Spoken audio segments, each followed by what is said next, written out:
You want to start? Start it over, baby. Let's do it again. 2, 3 from the A major.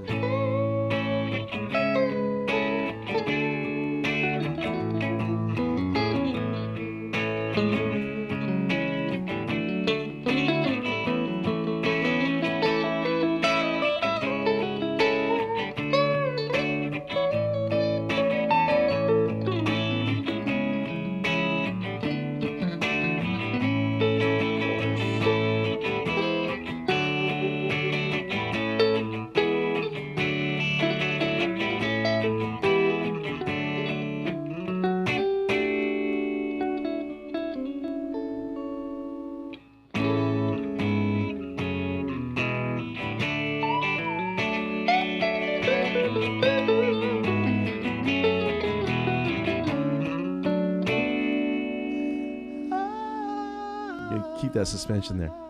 Welcome to Two Guys with Guitars. I'm Eugene Edwards over here. That's Dr. Dylan Caligiuri right over there. And, of course, we opened with a little bit of The Wait by the band. For the second time.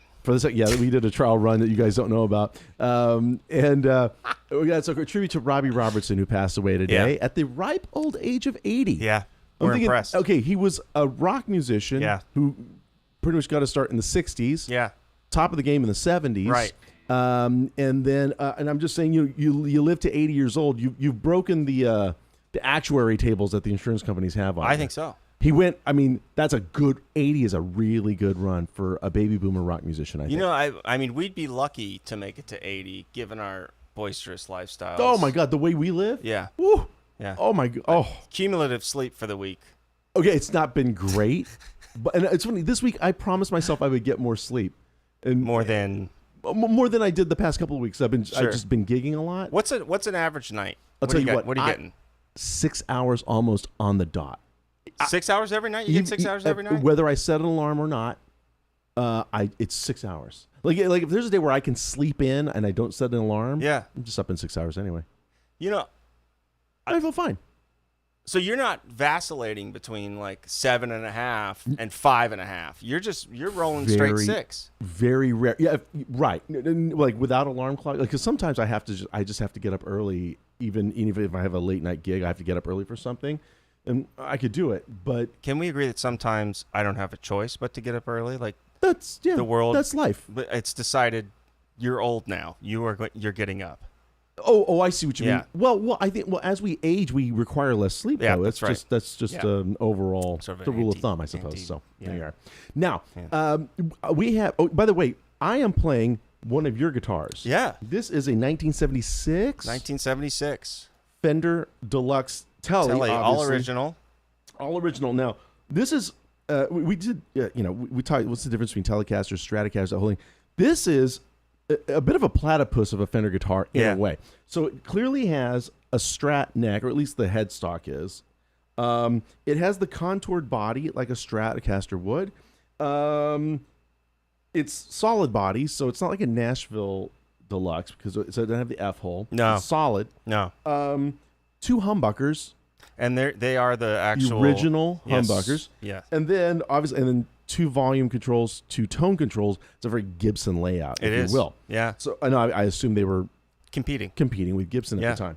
And no, here's the funny thing. So before we went live, the pickup selector, it's custom. Is pushed forward. Yeah. And I'm playing. So I'm hearing this. And you're thinking that. I'm thinking, wow, that's pretty pickup crunchy and bright is for on a neck pickup. fire. And then I thought, oh my Lord, what the Does heck the- does the does the bridge bridge pickup sound sound like? like? Because if that's the neck, and I go to the bridge and I do this.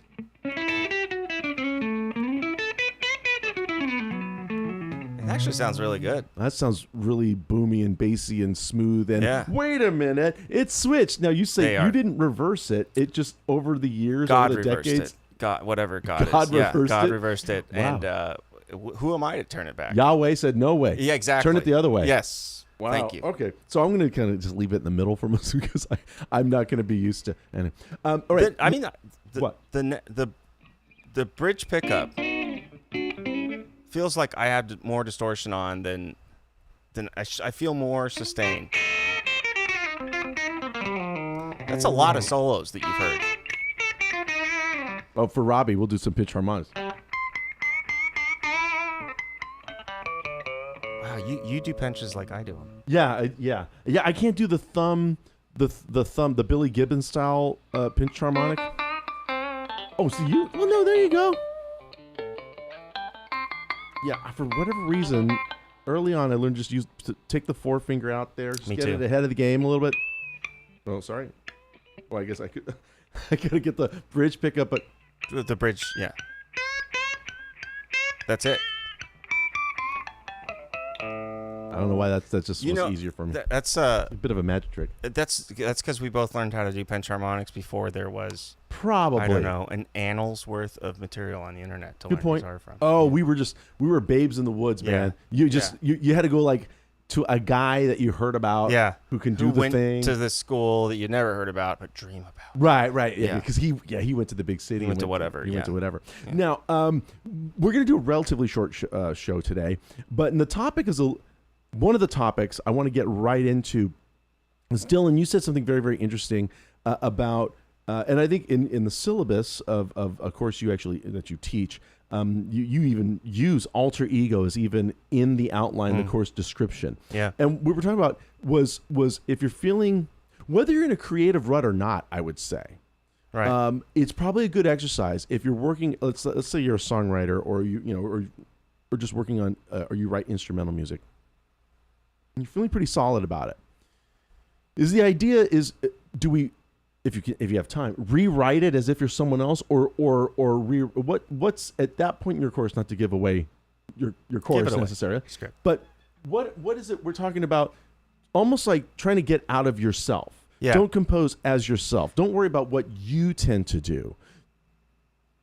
Historically speaking, quite famously, when the Beatles went in to make the Sgt. Pepper record, Paul's suggestion to the rest of the band was, well, let's just pretend not to be the Beatles necessarily. I mean, they even came up with a pseudonym, and they were already sick of it. I mean, when you go up to do your vocal, don't worry about trying to sound like John. Or when you're playing this guitar part, don't worry about it being a George Harrison guitar part. And it's almost taking the ego out of the thing. Yeah. Right? So, although it didn't do as well commercially as Sgt. Pepper, but in the 90s, Garth Brooks tried this. When he did this album, this project as Chris Gaines, he created a whole. I remember covering songs off that album. Yeah, with bands. It's like a straight up rock thing. Pretty good. I think it was. I think it was pretty good. I think people thought it was pretentious of him to do so, but looking back, like, no, that was very brave of him. Very Bowie-ish. That's just it. I think that Garth had already been established so strongly. As a flying country. Yeah. What we would now call his brand was so strong. Yeah. As where Bowie was constantly changing. We expected Bowie to always be a little. That was his brand. Madonna, the same thing. Like, same thing. It wasn't just that she was coming out with new albums. Like, what's her hair going to be like? Well, not just that. The clothes. Who's going to be her fans next? Because her fan base has shifted dramatically. You know what I mean? She has a very long career. Oh, yeah. Yeah. But so some artists are constantly moving it around and changing. It's always a new look, a new sound, a new feel. Yeah.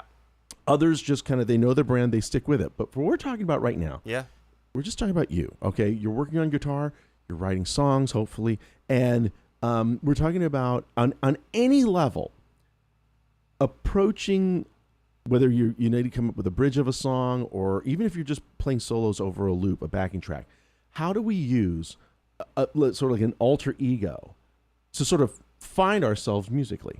I put it to you, Doctor. Yeah, so let me open this up with first. So Eugene and I are going to be holding lessons on a platform called Learn on Till.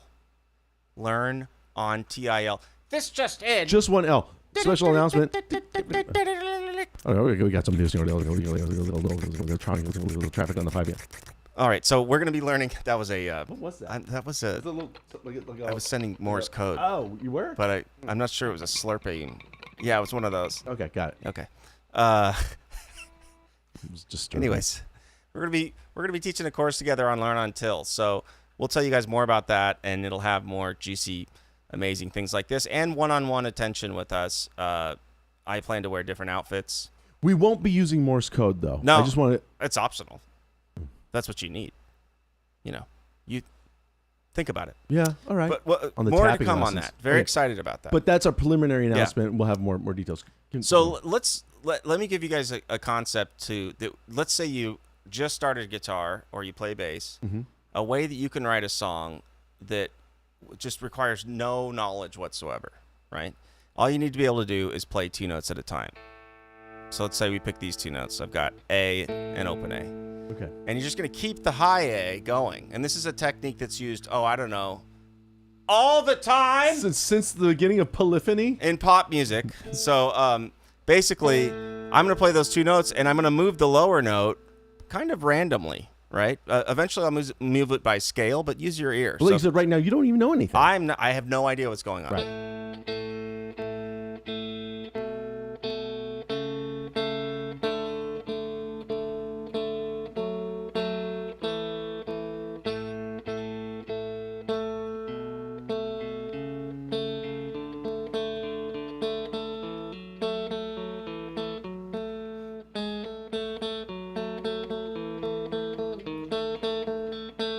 It's a little nice movement there. Okay, so literally you can write a song. Mm-hmm. You just need to start thinking on a grid, right? Think about repeating an idea at least 4 times. So pick 4 notes that change and repeat them 4 times. And you've got a basic kind of like module, right? And so that's the general gist of what songwriting is you have what you might consider a seed. A seed idea. And it could be a lyric, it could be a riff, it could be, if you're really talented, it could be an aesthetic. You just, like a steampunk wedding. Go. Right. So now we can decide what the food's going to be. What does Now that we know what the decor is going to be. Flowers are involved in Waterworld. I have no idea. I don't know. Well, you see, it's funny you mentioned this. Right. I remember, I swear I'm going to land this plane. Watch this. So we used to do a lot of gigs out in Indian Wells. There's a huge tennis tournament out there, the biggest stars. And I was like Where's Indian Wells? I'm sorry. Indian Wells, near Palm Springs area, kind of like that. Coachella out there, all the area. resorts. Inland Empire. Yeah, even further than that. I think it's just referred to as the desert. Wow. So, and I remember, and it was like we were like an oldies. Like there was a Buddy Holly guy. I was doing a Ritchie Valens gag. And I remember that the event coordinator would remind us each year. It's like, okay, now you're not to approach the tennis stars. Yeah. Now, by the way, the tennis players have to attend this party. It's a press thing. They have to attend. To approach the tennis That's stars. right. Like, no, if they come up and want to talk to you, that's fine. But you don't approach them. It's like, okay, fine. But they're not going to come and approach us. I remember saying, in fact, they're like 22-year-olds who have no idea who. They don't know who you are. They don't know who Buddy heard of Holly. any of these songs. That's right. And there's an In-N-Out truck. They're not going to eat that. Oh, God, yeah. Because they're tennis pros. They have like 2% body fat. They're not eating that the night before tournament starts. They eat feta. They're not going to dance on the dance floor. They're not going to ask us about Ritchie Valens. What is going on? Why are we here? Now, I realize, why the 50s theme? Well, you just had to pick a theme. If you're throwing a party, pick a theme because it answers what the decorations, the food, the entertainment. Right? It actually it answers all problems.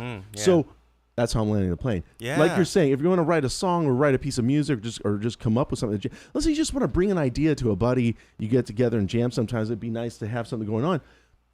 Like I said, grab 4 notes. Now, 2 notes, even. God bless. 4 notes in the riff. I'm sorry. God bless the pentatonic scale. Yeah. Just those 5 notes, minor or major, but let's just speak major. Sure. Any combination of those 5 notes. I always tell, I don't know if I said it on the show, but write on 5 different scraps of paper, 1, 2, 3, 4, 5. Put them in a hat, shuffle them around, spill them out. Arrange those numbers in any order, and you're gonna get an interesting, workable melody. As long as you and each number is a scale tone, right? So 1, 2, 3, 5, and 6, right? Those are the 5 notes of the major pentatonic. All right. Scramble 3, 4, 5 of them in any order, and you'll have a workable melody. Sure. And then you just find what chords. Have fun with that part. Sure. But at least it gets you going. Another trick, if those of you that can read music, like, sheet music, take the melody of some song, the first 4 bars of, it could be Frere Jacques. Frere Jacques. Okay. Turn it upside down. Frere Jacques. No, I'm just turn the sheet music upside down and then just read it from left to right. Yeah. And you've literally flipped the melody over. Inversion. It's sort of inversion, but it's not going to sound like Frere Jacques. But at least you got some notes to play. Yeah. This is something Cole Porter, Irving Berlin, all the great the American Songbook writers, they had all sorts of tricks like these. Yeah. All sorts, because these guys were writing a lot on assignment. Yeah, they had like player pianos that they had to write parts for, and I mean, these guys were writing all There's day an entire long. musical. There's like a book. Sweatshop writing, kind of. much. So, and they didn't wake up saying, I'm not feeling really creative. Sorry. No, man, they just forced it. No, they just made tunes happen. So, and now going back to talk to me about that, because you're like a brain guy because you study brain stuff. Sure. What are we doing when we assume a different identity, or like I'm going to go back to this idea here a little bit. So we had our identity. We had so if you're new to songwriting, there's a way you can get your first idea going. Okay. Right. It's through that just sort of oblique motion where you're using a single note and moving around from it. Mm-hmm. And that's a really fun thing to couch surf with. Just sit down, acknowledge that you're annoyed that you're not on your phone or watching TV, and do it anyways. And by the way, if you're use an open string as your pedal tone, that really helped out. In this case, Dylan had used the second fret of his G for that A. You could use like open E. It's a really great.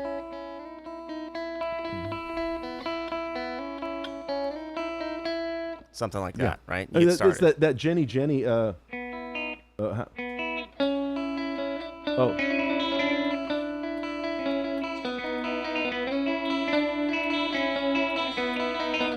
I don't think we're in tune with each other, but you get the idea. It kind of has a bit of that joining. So I'm sorry to continue, but that just reminded me of that. So from that point, though, let's say you've either written your first song, or you're not even sure how to get started, and you have some tools, or you've written quite a few songs, right? And you've been writing songs for a lifetime, for instance. Or basically, an idea is to create an alter ego and write a song as that alter ego. And so this is the idea of literally putting on somebody else's hair and writing a song in a style and as a persona that you would never indulge in normally. So I've done this mostly lyrically. Yeah, I've written a lot of songs where I was really fascinated by writing in the voice of a really despicable character a lot. Yeah, it wasn't always the same character. You're a mean one.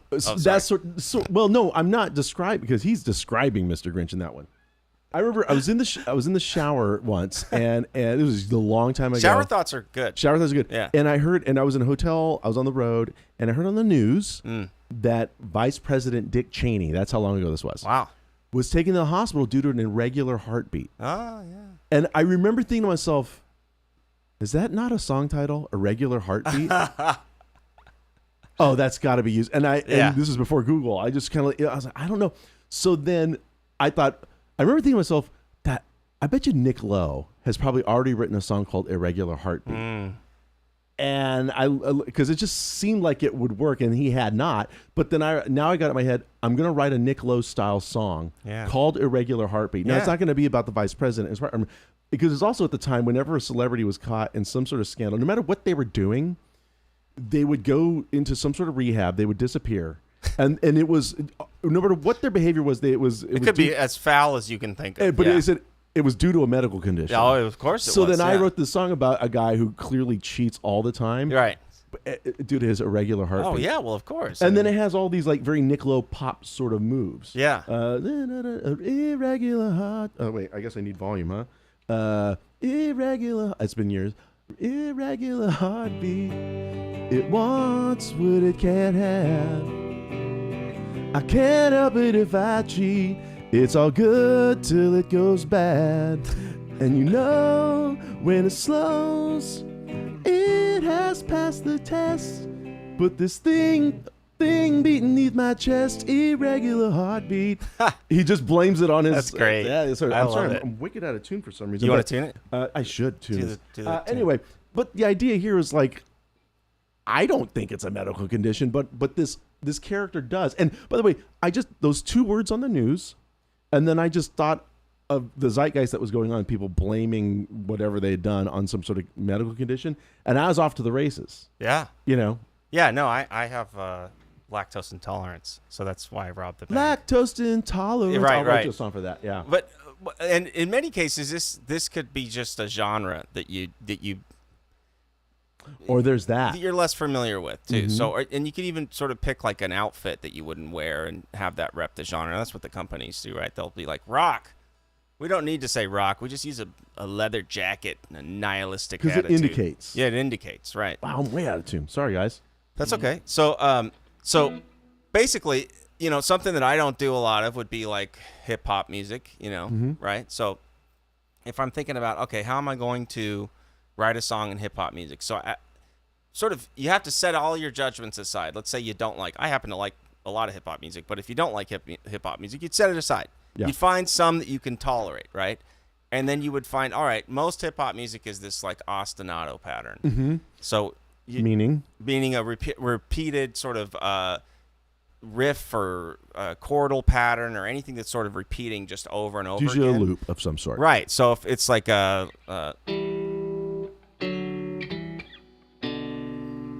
let's see. So how about that?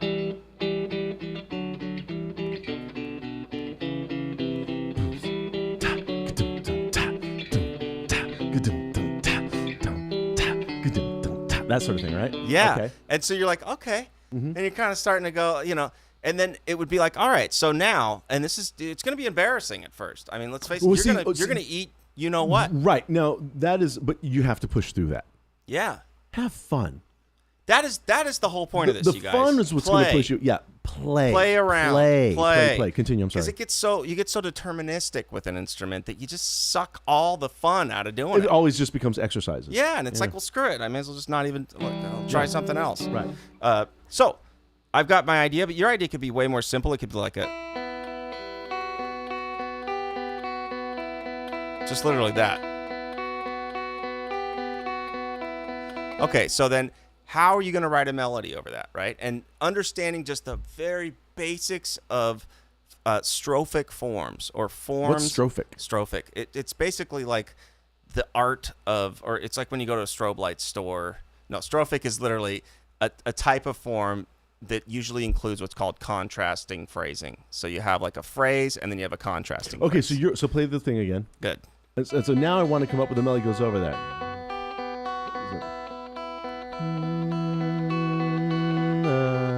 Da, da, da, da, da. Sorry. Da, da, da, da, da. Now I found a melody that fits over that. I like but it's da, not da, exactly. da, da, da. Is There that you go. your... Okay, so da, da, da, da. Right. Okay, Sure. we got it. Uh-huh. This is starting to light my fire. Right. That's what it's starting to do. Okay. It's getting strophic in here. Da, da, da, da. Yeah.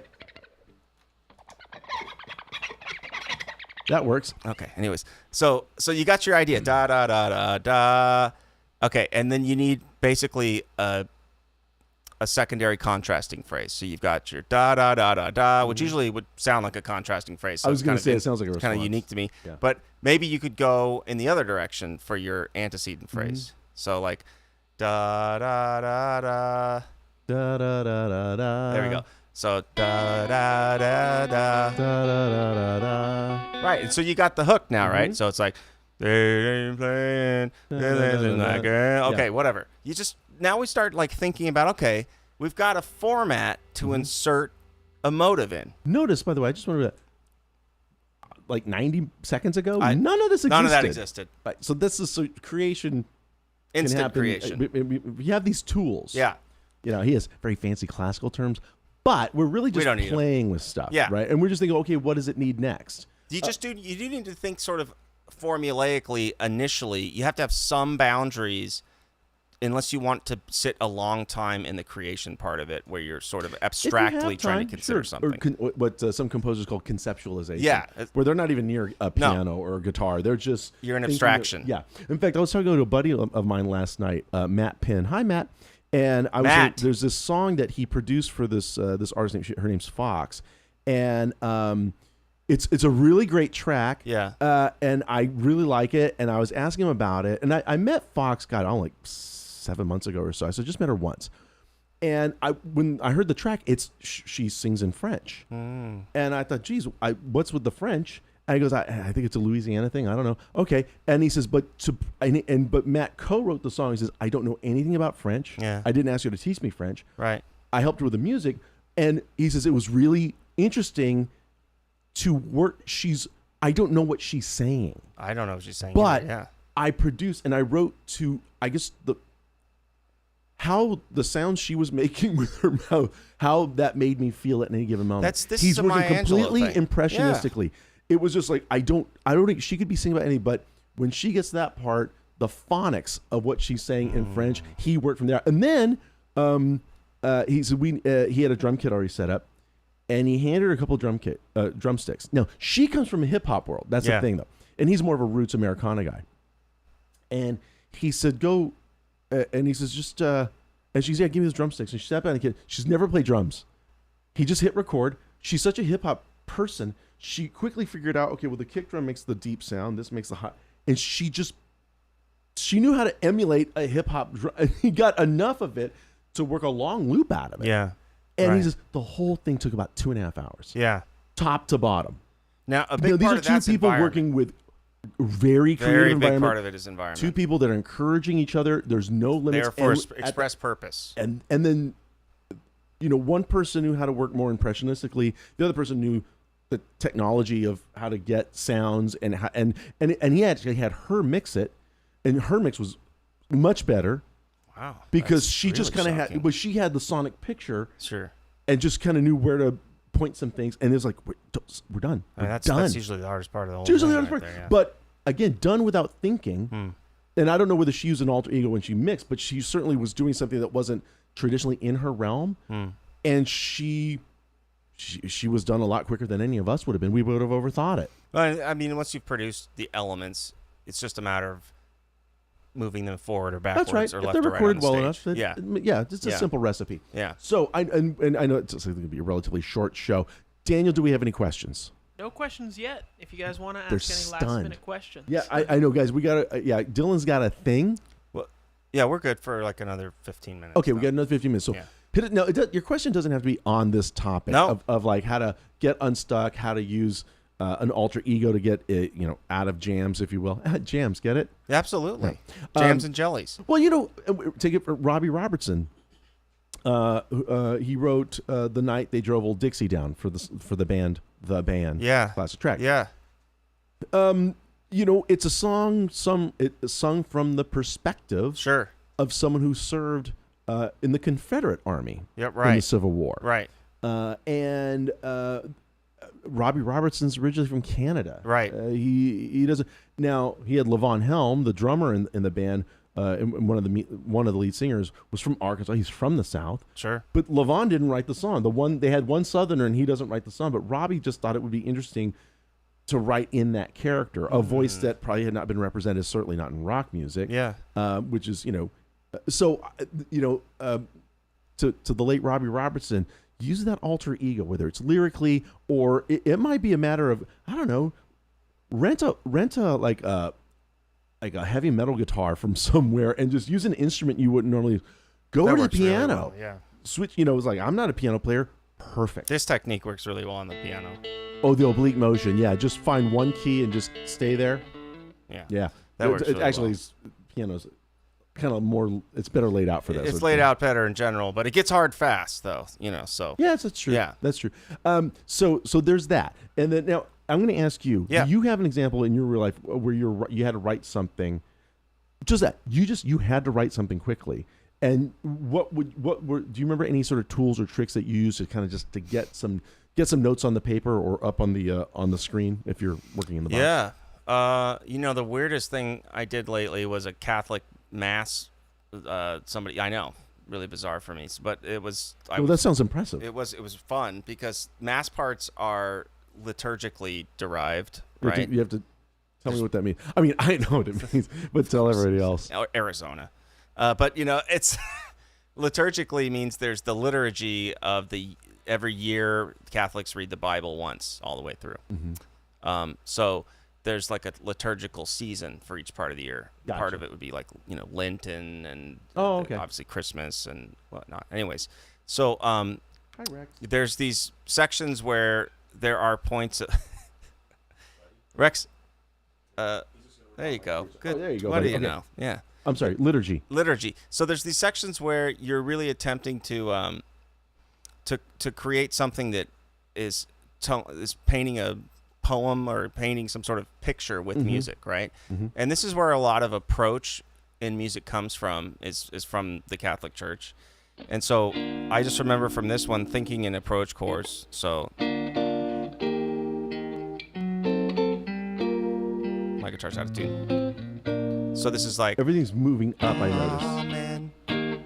Amen. Amen. Amen. Wow. Amen. Amen. Amen. Got you. And that's it. The amen of the mass is just the amen. That's all they say. Yeah, okay. Amen. So, and then that's enough of a kernel of an idea for you to build out the other parts of the mass from. Right. Yeah. Right. That's how, and how a lot of classical music works that way. Sure where you have the does. theme, and then it's just you Yeah. just keep going, stretching from there. And that's largely, Interpolations you know, and when things. you're thinking like, oh, this is, you know, I don't want to write from a formula, or maybe you're thinking about people that are writing from a formula. The only acceptable way to write music for a very long period of time, I mean hundreds of years, was from a formula. So you only wrote, like all Jason Aldean songs follow a form, not really actually, they're quite diverse, but Okay. let's just say for the sake of this, if they all followed a formula, or you felt like they were formulaic, imagine how you would have felt during the Baroque period. Okay, good point. Yeah, no. There was a thing where, and it's not that I'm a fan, but Yeah. but I guess I'll defend them here. But wasn't that the thing about the band Nickelback that somebody had figured out there's Yeah. a very strict Yeah. formula, Right. Like you could lay their songs on top of each other, and it was surprising. But Yeah. we clearly responded. Oh, I think the formula was I think that at some very effective. Is point what their it happened to audience be. trusted, oh, this is a Nickelback song. They trusted that they were going to like it. Of course they were, because it's like In and Out. There was like, it's just six ingredients in the kitchen. Yeah. So you're bound to like whatever we turn out. And I mean, if we you could like decide those as individuals ingredients. whether we like it or not, but it's certainly, I mean, formula exists even in the most complex styles of music. You Yeah. really never completely become separated, or they're never mutually exclusive, the concept of formula Gotcha. and creation. Yeah. There was a song, there's an exception that proves a rule that I was thinking about the other day. Who? There's a song by Elvis Costello. Oh. Called Beyond Belief. It's one of his better known. It wasn't a hit, but it's one of his better known songs. What's unique about the song is that not until the very end of the song Sure. does it repeat a melody. Yeah. He's constant. He never sings the same melody. He and the chord changes are evocative enough. It's like it's a D major to G, and then D minor. Wait, this is so embarrassing because I don't want to sing it, but Do it. Make no, him do it. no, it's okay. Then D major. If you're a figure unimportant, D minor. That's pretty Then back bizarre. to D major. Yeah. I'm just annoyed. But it's a song about being drunk, pretty Call much. that a direct modulation. So it's constant. So his lyrics they don't quite make sense. They're Yeah. jagged, kind of like. Yeah. And at the very, very end, he finally repeats some words. Yeah. I've got a feeling I'm going to get a lot of grief. Once this seems so appealing, now I am beyond belief. And he repeats that with the same melody, and that's the first time I in remember that this song. It's on a live DVD I have. probably. Yeah. But it's like, wait a minute, and you feel like this song is very unusual. Yeah. And I think that one of the reasons it jumps out is because there is no formula. Well- The chord sequence pretty much stays the same throughout, Sure. but the melody is like do I even It's like call it a melody? negative of a formula. So it's like Sort if of. you have the inverse of a formula, right? Which itself is formulaic when you're trying to denote no formula. Wait a minute.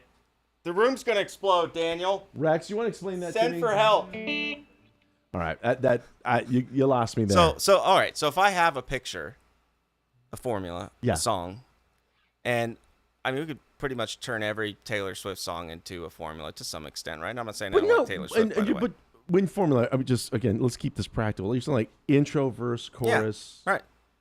So if I deviate from those, and not just the introverse chorus, not just the parts, but the way the chords generally yeah, of course. intermingle with each other, like Western harmony, Yeah. going from major all of a sudden.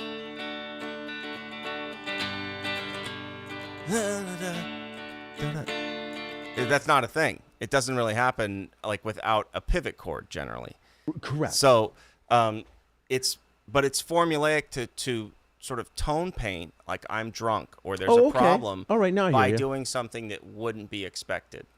Okay. Do you know what I mean? got you now. Now Yeah. I got you. All right, Yeah. that makes sense. Yeah? Did I win America? Tone and painting's world? not a bad idea too. That's another good trick. Tone paintings. You ever seen- We could do a whole episode on that. Yeah, We should. we should. Also, another great thing to do, you guys, is to talk about what an overture is, and then I was talk thinking about about this- leitmotifs and all. These are amazing concepts because they're not just in music; they're also in writing. They're in all of the humanitarian elements. And what separates us from ChatGPT? What's left? AI can't wreck a hotel room. I saw that's Joe Walsh just said that recently. So, Huh. but I gotta think about that. But no, I'm sorry. What is the difference? I'm sort of hoping we'll all turn into Sarah Connor, like buff We start doing just pull-ups. pull-ups. Just Yeah, man. off of bed Sure. frames for fun. Sure. Good call. What was the difference of what now? Us and Us and AI. Yeah. I mean, listen, if you replace the AI thing is a little bit like if somebody came to us and said, "Hey, in 50 years, there's going to be a visiting aliens, like a whole set of aliens," and it's really more like 20 or 30 years, right? So, what would our emotional response be to that? You know what I mean? Like we're going to be invaded by aliens. They could be good. They could be bad. Seems like it'd be worth it to plan for bad, because if it goes for good, you've got to plan for bad. Whereas if you plan for good and it goes bad, Assume the worst, hope for the best. that's generally the way that works. That's why we're wired that way. So henceforth the anxiety. Mm-hmm. But if you're looking at that, that's basically what we're up against. I mean, we're up against something that is exponentially replacing life as we know it, our function as we know it, the way that we engage. So what do you do? What's the only thing? 2 words: adapt. Adaptation. Wait a minute. Adapt. Yeah. Yeah. Adept. Yeah. Well, adaptation is a key component of evolution. So We're if you just want to talking about survive, things you are adapt. changing. That's it. Things are changing. You just adapt. But probably the largest adaptation is going to be adoption. Finally, let's go with that. Oh, that'd be nice. Daniel, can you rewind that? We'll fix it in post. Yeah. Would be the greatest adoption would be to move towards the arts, move towards the humanities, move towards appearance so that humans have done in the past. Well, so isn't that the idea though, that now we're really just Now we're screwed. not rambling? Now we're but- screwed. No, but here's the thing. So, the AI will. It's gonna. I don't know. It's not the .com bubble. No. No. I'm saying like it's gonna write. It's gonna help write code to make our air conditioners more efficient. It's gonna run things, yes, but it's usually gonna run other robots so that we have more time to write songs and do tone painting and perform and do recitals for each other. No, I mean, I don't want to be dark. In a dream world, But let's look painting at what really removing rosy a lot picture. of striving did in the last 10 years. So as we Striving? move, striving. The Okay. need to just like let's say I can have all the meals I want delivered to my house. I can just get dopamine from this little light box thing in my hand. If I don't have to strive, generally humans lose the will to live. Fine, but I mean, I'm okay with that. But I just think that you'll find something else to I strive think you can for. adapt, Pardon and the you can preposition. strive for the humanities. I think yes. I see. There's so. great examples of this in history with like troubadours and trouvères and periods of wealth, like wealthy aristocrat periods of Europe, where, I mean, frankly, like privileged people didn't have to strive.